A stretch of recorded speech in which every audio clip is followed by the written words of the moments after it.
everyone. Welcome to another edition of Healthcare's Missing Link, a podcast where we help you uncover and perhaps discover those things that are stealing your best health. I'm your host, Dr. Mark Sherwood. As always, and it's my pleasure this time around to get to talk about something that's really been on my heart lately. It is called the greatest fraud of all time.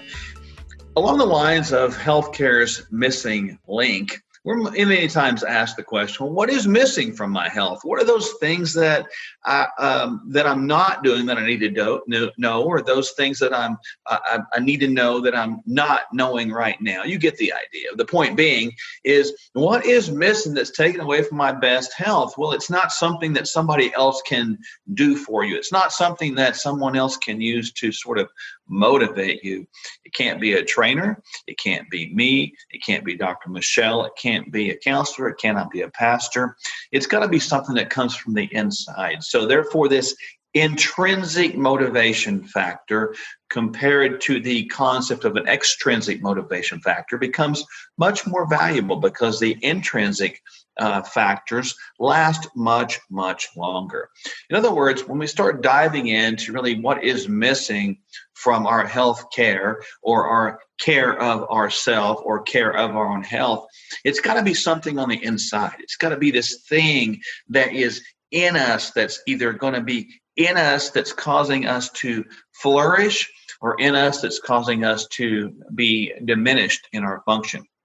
Now, first of all, before we begin to dive into this thing, and I'm going to outline the greatest fraud of all time. So I want you to prepare right now to get your pens out, your pencils, recorders, or listen to this podcast over and over again till you get this, because it's that important.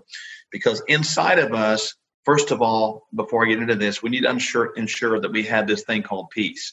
So peace, I'm talking about P-E-A-C-E. This thing called peace within. Now, peace within is another name for, let's call it fully functional or fully optimal. So peace being in this context synonymous with fully optimal or fully functional. What is the opposite of peace in that context? It's the idea of dis-ease or dis-ease. Dis-ease. I want you to get that. Dis-ease. So dis-ease, the concept of dis-ease or lack of ease or out of ease or out of sorts is the opposite of peace. So we have this peace versus dis-ease, this dysfunctional versus this dysfunctional. So when we start trying to reconcile all of this, we have to understand, well, what drives us primarily from the concept of being functional, being at peace, being optimal, to become out of sorts or dis-ease or dysfunctional. It boils down to the greatest fraud of all time. Now, in this case, you might say, well, what does that mean? Well, first of all, let me define fraud. Fraud is when someone tries to steal your identity or does. It's actually a crime. They will take something of you to use it as your benefit, and you get a loss out of it. In other words, someone might pretend to be you. And when they pretend to be you, they want to get the benefits of you, but it will cause you harm and cause you pain. So it actually steals your identity. So think of a fraud as a theft of identity. Now, with that said, let me go one step farther. Now, here's what you got to know. This is the greatest fraud of all time. And this is the main thing that's likely missing from the context of being, walking, breathing, and living this idea of optimal or ultimate health all the time. Fraud, or frauds, I'd like to say, is an acronym. And it stands for this: fear, resentment, anger, unforgiveness, disappointment, and shame. Now let's take these apart one at a time, just very briefly. Fear. We're living in a climate and an atmosphere right now that's constantly dripping and oozing fear. You listen to the social media, you listen to the news media, anything that you hear, conversation is basically on fear. You got to watch out for this, you got to watch out for that, you got to be scared of this, you got to be scared of that. What if this, or you're going to die? It's all about fear, fear, fear, fear. Living in fear will take away your best health and put you in a place of dis-ease or dysfunction. The next one, resentment. How many of you have been mad at someone and just couldn't let it go? Or perhaps, how many of you out there have seen someone else do good, become jealous, and actually hated them for it or resented them for it. In other words, maybe you wanted to do what they did or be what they are or accomplish what they accomplished, but you just didn't want to work hard enough. Or maybe you didn't get the lucky breaks, whatever the case may be, and you become resentful. Friend, you got to let that go, because living in resentment will cause you to perpetually live in a state of dis-ease. And what about the next one? Anger. Anger is clear. We know many times when you look about the concept of anger, there's many scriptures, there's many good words that talk about don't let the sun go down while you're still angry. Be slow to anger. So this concept of anger that perpetuates, anger being a normal emotion, must not be allowed to run away like a runaway train, because anger, if it gets inside of you over and over again, that will yield this concept of hatred. So anger will always yield hatred if not dealt with. So if you are angry at someone right now, we need to stop, let it go, forgive them. I didn't say you have to hang out with them. I didn't say to be close to them. I just said forgive them. Remember, some people you got to love from a distance, man. That's just the way it is. But when you're angry, when it affects you, that's when it becomes deleterious or detrimental towards your health. You got to let the anger go. So the encouragement right now for you is to allow the anger to go, forgive them. I didn't say forget. You can work on that, but forgive them, let them go, separate the offense from the person or the sin from the sinner. Because if you live in perpetual anger, I promise you, you will live in a state of perpetual dis-ease. Now, what about the next one? Unforgiveness. I kind of talked about that a moment ago, but this concept of unforgiveness can become so deeply rooted. It's like a weed in the garden. You know, it goes deeper and deeper, and you think you can pull a little bit out. You think you can forgive a little bit, but not all of it. This partial forgiveness, but you pull it out, and then before you know it, these weeds come back. They come back stronger than ever. You pull them out, and then 3 weeks later, there's 5 times the amount of weeds. You pull those out, and come back 3 weeks later, there's 15 times the amount of weeds. Forgiveness has got to be full forgiveness. It can't be partial forgiveness. You can't say, well, I'll forgive you for that, but I'm never going to forgive you for this. Because when one lives in a constant, perpetual state of unforgiveness, you will be in this constant state of disease or dysfunction. And what about the next one? Disappointment. We're all going to have times in our life where we're disappointed. We're going to have times where things didn't go quite our way, or they didn't go as we expected. Disappointment is real. I've had disappointments in my life many, many times, and I don't like them. You know, the bottom line is disappointment is part of life, unfortunately, and I wish there was a way around it. I wish there was a time where I never, failed a test or failed to achieve something. But obviously, if I'm giving you examples, you apply for a job, you don't get it, you're going to be disappointed. You want to achieve something and don't quite get that, you're disappointed. You get in a contest of some sort and you get second place or third place, you didn't win, you might get disappointed. You didn't reach your achievement bonus with whatever you're trying to do, you might get disappointed. You didn't reach your goal with weight or body composition or biomarkers, you might get disappointed. But disappointed can be good in one respect because it can drive you on. Disappointed, if handled correctly, can drive you on to achieve higher heights and more greater accomplishments. But when you're allowing disappointment to anchor you in one spot, watch the transition here. Disappointment, in one respect, can be something you can learn from, and you can go on and on and on. Disappointment is not permanent failure. It's just not, you haven't realized success yet. But when you have disappointment that stops you from trying new things, that becomes the anchor, or that becomes the chain that holds you back. So disappointment, when you allow it to be a chain that holds you down and a chain that holds you back, will absolutely be something that sticks you and holds you in a state of dysfunction and disease. The last one I'll talk about is shame. Now, shame is something we don't like to talk about too much because we've all done things that are absolutely, stupid, or absolutely wrong, or absolutely vile, or absolutely vulgar, or absolutely, let's use the word, sinful.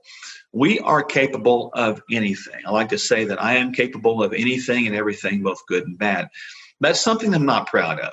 but that's something that is the part of humanness in all of us. So this concept of shame that we live in potentially can drag us down. We understand shame when we make a mistake, when we do something wrong. It was probably epitomized or described best when Adam and Eve took a bite of the apple at the request of the serpent in the Garden of Eden. I'm talking about the ancient text called the Bible. So God went looking for them, and Adam and Eve went hiding, and God said, "Where are you?" And Adam and Eve said, "We were hiding from you because we were ashamed." That was the first time shame come into the world, actually, through Adam and Eve, if you believe that idea of creationism like we do. But shame is something we all understand. It's when we do something wrong and we don't want to get lit up. We don't want to get singled out. We don't want to get pointed out. But we live in this shame, and it begins to hurt our lives. It begins to hurt people around us. And it becomes to one where it can affect us internally so deeply that we become so ashamed that we're afraid, get this, to make mistakes again, so we never try anything again. We become so ashamed that people are going to point out our failures that we don't try anymore. So we're not just living in shame, we're living in a fear of really success and failure because we don't want to have anybody point out our mistakes anymore. That's what shame is. Shame means that we've done something wrong. And friend would talk about this idea of unforgiveness, that I talked about previously.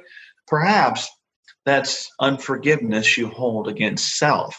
So that means we got to let that go. So if you're out there right now and you're listening to this podcast and you realize that shame is something you've been living in perpetually, it's time to let that go. Turn over a new chapter, a new rock, a new lease on life. Get up where you are, dust yourself off, and keep on moving. Don't look back, because if you're looking back perpetually, it's like driving a car looking in the rearview mirror. You won't drive too far before you probably most likely will hit someone else and cause them injury. So don't live in shame. If you live in perpetual shame, I promise you, you'll begin to live and become very comfortable and used to a state of dysfunction and dis-ease. Which leads me to this overall thing. Now, I've talked about F.R.A.U.D.S, the acronym, one more time. It's fear, resentment, anger, unforgiveness, disappointment, and shame. And I've given you examples of what those all can be. Ultimately, that word frauds that we spell out with that acronym is meaning that there's many opportunities to steal one's identity. The greatest theft of identity that we see every day, Dr. Michelle and I'm in the clinic at the Functional Medical Institute, is this. People begin to identify themselves instead of by their name, but by their dis-ease, by their condition. They'll say, instead of "my name is Mark, I'm a type 2 diabetic," or "I'm hypertensive," or "I have cancer," or "I have ADD," or "I am depressed," or "I am hypothyroid," or "I am autoimmune." You get the point. I am so sick. They begin to identify themselves so perpetually that it becomes addicting. It becomes their own ID card. Instead of holding up their driver's license and saying, "My name is John Doe," or "My name is Jane Doe," or "John Smith," or "James Smith," they're saying that I am. My name is disease processes. So, and therefore, that disease or that identity is not you, but it's something that has taken a hold of you and taken your true identity away. Now, be careful with this if that's you out there. You know what I'm talking about. Because the more you do that, the more it can bring about attention and even sympathy and even empathy and maybe even prayer requests, which is fine. I'm not knocking any of those things. But if you find yourself living in those conditions like that and naming yourself like that all the time, I can tell you two things will happen. Number one, you probably won't get better because you've already identified yourself with a sickness. That's become your ID. That's become your profession. Get it out of your mouth. That's become who you are. And number two, you probably will fail to understand that other people are giving you attention based on that, and you're probably going to get real uncomfortable not being able to get their attention that way. Now, hear what I just said. You might become very uncomfortable without being able to get their attention that way because it's worked so much, because people want to help. People want to be a part of you and your life getting better. They want to help you get resolved. They want to help you get to the bottom of your illness, and they want to see you well. But if that's who you are, if that's what you've been perpetually identifying with, you're going to have to fight through some things with me. I'm telling you, fight through those things, because I've seen this happen in family lines over and over again. Somebody is always talking about sickness perpetually. Now, I realize people get sick, but that cannot become your absolute identification card in your life. It can't become the subject of every dinner party, every holiday, every family get together, every family dinner, every vacation, how sick you are. Because if that becomes the conversation piece, you'll have no way to ever get out of the disease sort of spiral and sickness. Because what you say, which leads me to this point, what you say will affect your environment, both without, meaning outside the body and those around you, of course, and will also affect you within. It'll affect your internal chemistry. When you're living in this disease-oriented state, or all these frauds that I talked about earlier, they will begin to affect your own biochemistry, your chemistry, your physiology, and they will turn your physiology into pathology. You'll begin to get sick because you've been speaking sickness so long and so strong, and you've been living this way so much, it's become part of your life, and it's become the very thing that's created the greatest fraud, the greatest thing that's missing in people's health is this constant walking, living in sickness. So what do we need to do? We need to speak, live, breathe, eat, be health. Speak, live, eat, breathe, be health. Speak, eat, live, breathe, be, become health. That should be all we do. We need to begin to walk in confidence, speak in confidence, talk in confidence. Now, I'm not talking about this thing about trying to extend this idea of lifespan. That's not the point. You know, we're frankly, it depends on how you look at it, we're frankly either all dying or we're all living. I prefer to look at it like we're all living, but our physical body is actually decaying. So it's up to us to not speed up the rate of decay, because we're actually cheating someone else out of our best. What a selfish way to live when we cheat someone else out of our best because we refuse to make changes. We refuse to look at these frauds. We refuse to stop the way we speak. We refuse to stop the way we behave. We just say, you know what? I'm going to die anyway, so I'm going to cross my arms and I'm going to live a certain way, and everybody else has got to love me like I am. What a self-centered, selfish way to live, because that's not the way it's supposed to be. You are a gift, friend. Your unique purpose in this life is held just to you. You have a unique fingerprint, a unique retina shape, a unique you. Your genetics are unique. Your phenotype is unique. So therefore, there's a unique plan for your life that you're supposed to fulfill. If you're out there and you say, well, I can't get this, let me just give you a couple of motivations. I've talked about these frauds, the greatest thing that's missing really in people's health to unravel these things. And the greatest thing that's contributing to actually people's disease processes, I believe, is right here, because it does go into behaviors. But here's what I want you to catch. I want you to find your why. I want you to look at the person next to you. Look at the person close to you. Begin to say their name and say, you know what? I am going to give my best for myself, for that person. That's going to become a powerful why. Some of you out there might have children. If you have children, look at those children and say, what is my life going to be if I don't give it my best? Am I going to cut short their time with me and my time with them? Some of you out there might have grandchildren. Am I going to cut my life so short that I can't let my grandchildren see me in a healthy state?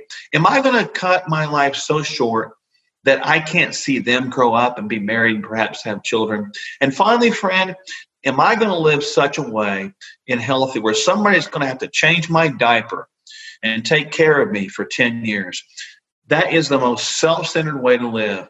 We need to get behind these things that are truly, truly contributing to this disease, this lack of peace state in our life, and begin to live life instead of die life. I'm not talking, once again, about extending the time with which we live, but I am talking about extending the quality in which we live by. What am I talking about? I'm talking about extending something called the health span. By getting rid of the frauds, fear, resentment, anger, unforgiveness, disappointment, and shame. Not allowing fraud to take over your life by walking and talking and becoming disease processes. And instead, turn it around and just live, be, breathe, become, speak this thing called life the way we're supposed to live.